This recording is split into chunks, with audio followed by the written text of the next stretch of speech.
Capítulo 3 do livro Lidere para o Futuro. A mentalidade anti-futuro. Na jornada rumo ao futuro que sonhamos, muitas vezes o maior obstáculo somos nós mesmos. E nem percebemos. Foi exatamente esse problema que Jessé demonstrou naquele encontro decisivo. Uma mentalidade anti-futuro. Uma mentalidade que exclui da mesa justamente quem carrega o maior potencial de transformação. Quando Samuel perguntou se havia algum outro filho, Jessé respondeu que sim, havia o caçula, mas ele não foi chamado porque estava no campo, cuidando das ovelhas. A omissão, ela não foi casual. Jessé não achava que Davi era realmente relevante o suficiente para estar ali. Poucas coisas são mais difíceis de se reconhecer do que uma mentalidade anti-futuro. Ela se esconde atrás de justificativas razoáveis e, aparentemente, sensatas. Foi o que Jessé fez. Deixou de fora o filho adolescente, de personalidade forte, comportamentos constrangedores e falas inapropriadas. Era mais fácil manter o problema longe da mesa. No entanto, se a mentalidade anti-futuro não for confrontada, ele levará líderes a uma visão presa ao passado, castradora de inovação e divorciada de uma nova geração. A seguir, refletiremos sobre algumas das principais características da mentalidade anti-futuro. Rejeição ao que está em construção. Todos nós preferimos soluções rápidas e eficientes, pessoas já prontas para os desafios. Queremos projetos já consolidados, sistemas eficientes, resultados imediatos e funcionando perfeitamente. Qualquer erro ou prejuízo nos irrita. Qualquer ação que revele imaturidade nos desmotiva. Entretanto, se queremos construir algo novo, precisamos aprender a lidar com processos que envolvem riscos, testes, falhas e refinamentos. Davi não estava pronto, longe disso, mas só quem teve olhos para ver o que aquele rapaz imaturo poderia se tornar foi capaz de investir nele. E é disso que se trata a liderança, enxergar potencial onde os outros só veem problemas. Você não será capaz de formar pessoas se não enxergar o potencial que elas têm. É interessante que Jesus não disse aos discípulos para encontrarem novos discípulos, mas para fazerem novos discípulos. Alunos não vêm prontos, filhos não vêm prontos, sucessores não vêm prontos. Eles precisam ser formados, desenvolvidos por alguém que consegue ver o invisível. Alguém capaz de discernir a grandeza oculta, até mesmo naqueles que ainda estão tropeçando no caminho. Há estudiosos e tradições rabínicas que sugerem que Davi poderia ser fruto de um relacionamento ilegítimo, talvez até de um adultério cometido por Jessé. Essa hipótese é levada com base em pistas, como o Salmo 51, versículo 5, onde Davi declara: "Em pecado fui concebido". Para alguns, isso explicaria sua exclusão da reunião com o profeta. Ele representava uma parte da história que Jessé preferia esconder. A resposta de Jessé à pergunta do profeta carrega um tom de constrangimento, como se afirmar a existência do filho ausente trouxesse à luz algo que ele queria manter em segredo. O silêncio de Jessé sobre Davi pode revelar uma tentativa de esconder uma parte da própria história que ainda lhe causava dor. Mesmo que não haja confirmação literal dessa interpretação nas Escrituras, ela nos ensina algo profundo. Quando não lidamos com as nossas feridas e fracassos do passado, corremos o risco de projetar essa dor sobre os outros, de manipular situações e, sem perceber, podemos sabotar o futuro de quem Deus quer levantar. A vergonha não tratada se transforma em controle, e o controle nos faz tomar decisões que protegem nosso ego, mas matam o propósito. Ao tentar esconder Davi, Jessé quase perdeu a oportunidade de participar do que Deus estava prestes a fazer, algo grandioso e de implicações eternas. A verdade é que pessoas não curadas tendem, muitas vezes, a se tornar especialistas em impedir que outros avancem. Por isso é tão importante permitir que o Espírito Santo nos cure por dentro Somente líderes curados conseguem liderar outros para o futuro. Eu sou profundamente grato por ser alguém forjado e desenvolvido em uma equipe liderada por alguém curado, humilde, seguro e muito bem resolvido. Não é por acaso que o meu pastor Carlito Paz certa vez afirmou: uma das razões pelas quais Jesus não se sentiu estressado é porque ele nunca teve medo de rejeição. A mentalidade anti-futuro parece protetora, mas ela é limitadora. Ela esconde, exclui, evita riscos e, com isso, paralisa um novo. A boa notícia é que essa mentalidade pode ser transformada. Você pode escolher ver com olhos espirituais, com ouvidos atentos ao céu e com coragem para incluir até mesmo aqueles sobre o qual ninguém tinha qualquer expectativa. O futuro pode estar na figura improvável que está fora da mesa. Esteja sempre aberto para aquilo que Deus está fazendo, mesmo que venha embrulhado em inexperiência, imaturidade, impetuosidade e imperfeição. Remoção de quem é diferente. Se você é pai ou mãe, sabe bem, dentro de uma mesma família, cada filho é único. Eles têm gostos e personalidades diferentes e geralmente torcem para um time de futebol diferente. Ainda que compartilhem da mesma herança genética e dos mesmos hábitos cotidianos, as diferenças são evidentes. E é justamente isso, a identidade e singularidade, que compõem a beleza e a grandeza de cada um. Davi carregava características únicas. Além de ser o caçula e estar em uma fase de vida diferente, o texto bíblico faz questão de destacar um traço específico em sua aparência. Ele era ruivo. Ademais, Davi exercia na ocasião uma função distinta dentro da família. Enquanto seus irmãos estavam na guerra e tinham outras responsabilidades, ele cuidava das ovelhas. É possível concluir que Jessé preferiu tomar em uma reunião mais uniforme. Afinal, a uniformidade é mais previsível e fácil de ser controlada. É mais cômodo excluir quem pensa diferente ou age fora do padrão esperado.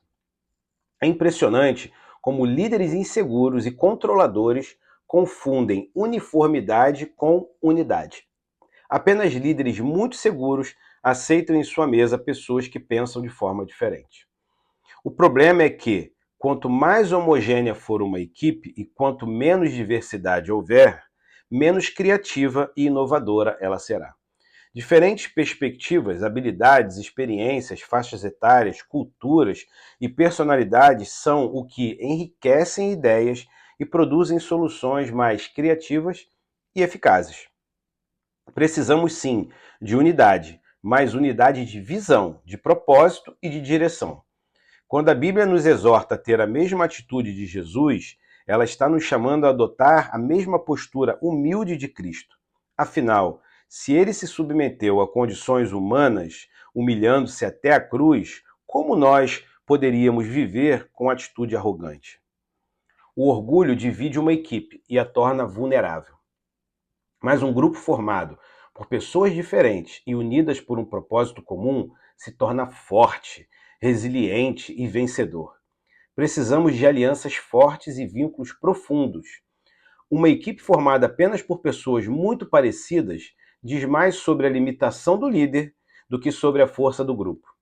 Uniformidade em excesso não é sinal de unidade, é sinal de limitação. Condenação do que é incompreendido. Recentemente fiz uma viagem com o atual líder de adolescentes de nossa igreja. No trajeto, pedi que ele colocasse uma playlist das músicas que eles estão ouvindo hoje. A verdade é que eu queria fazer uma média com meu filho de 13 anos na próxima vez que o levasse para algum lugar de carro. Depois de alguns minutos ouvindo, acabei comentando: mas onde está a música? O cara estava apenas repetindo algumas palavras em tempo recorde, talvez umas 200 em 10 segundos. Eu até conseguia perceber ritmo, intensidade, alguma emoção, mas honestamente não encontrei melodia nem harmonia. Na hora, lembrei-me de quando eu ouvia o bom e velho rock and roll dos anos 80 e 90, e como os meus líderes pastores protestavam. Muitos diziam que era só barulho, e havia quem afirmava que aquilo certamente não vinha de Deus. E confesso, isso me irritava profundamente. Percebe como os comportamentos mudam completamente com o tempo? Notou como o que é estranho para nós pode facilmente se tornar alvo de preconceito? Aquilo que não compreendemos nos incomoda, e a primeira reação tende a ser rejeição. Davi, naquela reunião com Samuel, simbolizava exatamente isso. Alguém deslocado, culturalmente incompreendido, o mais novo em uma mesa composta por adultos, irmãos mais experientes, líderes e autoridade. Ele representava uma geração que os mais velhos não conseguiam entender. E vale lembrar, você não precisa ter 70 anos de idade para se sentir perdido diante da nova geração. Você sabia que pela primeira vez na história do Brasil, convivemos com 7 gerações ao mesmo tempo? Segundo o IBGE, esse fenômeno é fruto do aumento da expectativa de vida do brasileiro. Hoje estão entre nós os centenários, os builders, os baby boomers, a geração X, os millennials, a geração Z e mais recentemente a geração Alpha. O resultado? Tensão geracional. Cada grupo traz consigo uma cultura própria, valores distintos, linguagens novas e formas diferentes de enxergar o mundo. Quando olhamos para outra geração, é natural não entender a tecnologia que usam, as roupas que vestem ou a música que ouvem. Tudo parece estranho. Às vezes, parece até que falam outro idioma. E convenhamos, não é dos mais fáceis de amar. Por isso, muitos líderes tentam arrancar da nova geração tudo aquilo que os incomoda. Mas a mentalidade anti-futuro não consegue discernir o que precisa ser lapidado daquilo que simplesmente precisa ser acolhido. Excesso de praticidade. Davi pode ter sido vítima de um pragmatismo excessivo de Jessé. Na cabeça daquele pai, ele estava apenas organizando tudo da forma mais lógica possível. Deixar fora da reunião com o profeta quem poderia causar algum desconforto. Jessé não queria nenhum tipo de problema, por isso excluiu da mesa quem provavelmente não seguiria o protocolo. A decisão pragmática busca ter tudo sob controle, e foi assim, de forma prática e direta, que Jessé resolveu 2 assuntos com uma decisão só. Manteve Davi fora da conversa e ocupado com as ovelhas. Se você é alguém que valoriza tempo e produtividade, provavelmente admira o pragmatismo. E com razão, pois, em um mundo cercado por distrações, otimizar processos é uma virtude, mas é necessário ter cautela e não levar o pragmatismo ao extremo, pois ele pode nos tornar superficiais. Sem esse cuidado, podemos ignorar nuances importantes, perder a criatividade ou negligenciar aspectos mais profundos envolvidos em nossa área de atuação, inclusive nas pessoas da nossa equipe. Alguém com mentalidade excessivamente prática pode preferir soluções rápidas e diretas para problemas complexos, muitas vezes deixando de lado aspectos éticos, emocionais ou sociais. Essa mentalidade pode gerar inflexibilidade diante de mudanças inesperadas, ou resistência a abordagens mais complexas. Embora ofereçam benefícios mais duradouros, exigem maior esforço. Na ânsia de resolver tudo de forma eficiente, podemos perder de vista o que Deus está fazendo fora do nosso planejamento. Jessé quase perdeu a oportunidade de participar do maior movimento divino daquela geração, simplesmente porque tentou facilitar as coisas. Nem tudo que é diferente precisa ser removido. Nem tudo que é complexo precisa ser simplificado. E nem todo incômodo precisa ser eliminado. Às vezes, é exatamente esse desconforto que Deus usa para revelar o novo que deseja construir. Apego às formalidades. Se você observar atentamente, perceberá que vivemos um tempo em que muitos ambientes excessivamente formais e institucionalizados têm sido questionados até mesmo em contextos que tradicionalmente exigiam formalidade. Recentemente, conversando com um amigo executivo da Amazon, ele me contou como os novos executivos do setor tecnológico da cidade de São Paulo já não usam mais terno e gravata em boa parte das ocasiões. A informalidade tem ganhado espaço, especialmente em cenários que priorizam inovação e criatividade. Isso também se reflete nas formas de comunicação. O rádio e a TV, veículos de comunicação em massa de décadas passadas, adotam um tom muito mais formal. Hoje, com a ascensão dos podcasts, do YouTube, vemos o oposto. Leveza, espontaneidade, linguagem acessível. Até os idiomas são atualizados com o tempo, revelando que novas gerações provocam mudanças e desconstroem antigas formalidades que você goste ou não. O problema surge quando hábitos, costumes e linguagem de uma época específica são considerados sagrados e imutáveis. É aí que começa uma guerra. Uma geração afasta-se da outra na tentativa de proteger tradições que já não fazem sentido para todos. Jessé provavelmente tenha julgado Davi considerando inadequado para aquela reunião, justamente por ele ainda não ter sido moldado pelas formalidades esperadas. Essas formalidades, muitas vezes implícitas, incluem costumes, códigos de conduta e modos de vida e trabalho. Mas se um líder não estiver disposto a abrir as portas da sua fraternidade para o novo, não verá mentes brilhantes e promissoras surgirem. Certa vez, fui a um restaurante e algo curioso aconteceu. Cheguei ao hall e não encontrei nenhum funcionário. Olhei para um lado e depois para o outro, à procura de uma entrada. Então, segui pelo lado esquerdo até o salão principal. O maître, ao me ver, pediu que eu voltasse à entrada para acessar o restaurante pelo lado direito. Apontou um totem minúsculo com setas quase imperceptíveis e, segundo ele, eu deveria ter notado a sinalização e seguido exatamente 50 centímetros à direita do caminho que escolhi. Parece piada, mas não é. E o pior, não me deixaria sentar à mesa ao ver o cardápio sem que refizesse o trajeto correto. É claro que a organização é importante em qualquer ambiente e contribui para uma boa experiência, mas o excesso de formalismo, nesse caso, provocou o efeito oposto. Só permaneci ali porque participaria de uma reunião com mais de 40 convidados. Infelizmente, muitas organizações, igrejas e equipes funcionam como aquele restaurante, criam ambientes tão rigorosos e engessados que acabam afastando pessoas com grande potencial, inteligência e sensibilidade.